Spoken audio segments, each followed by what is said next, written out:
hiburan lur tembang ngamen loro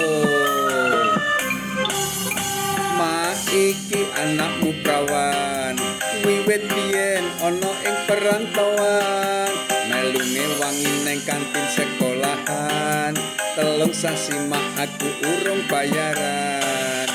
mak ngamu mandi tenan diijabahi dening Gusti Pangeran kaya ngene rasane wong ora duwe pisan diecek karo kancane eling-eling manungsa bakal mati yen wis mati dikubur sanak famili dipendem jero diapit bumi ana kubur iku akeh pandosa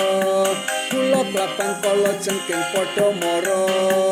ana setan mimbo-mimbo dadi prawan peno krasan yen ana kuburan ning akhirat ora ana montor liwat ning akhirat ora ana sego berkah ning akhirat ora ana meja biliar ana ne gotone malaikat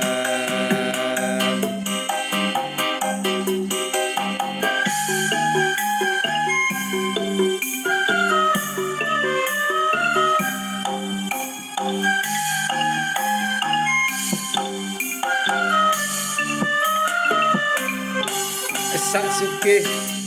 sugihe wong mesti ana mlarate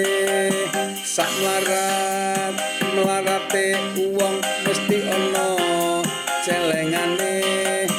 mangkane golek bojo aja mandang rupa elek kuwi ya ora dadi ngopo mangkane golek bojo aja mandang bondo sing penting ngentek warisan maratuwa kowe pancen keren lho kaya bekas pacarku biyen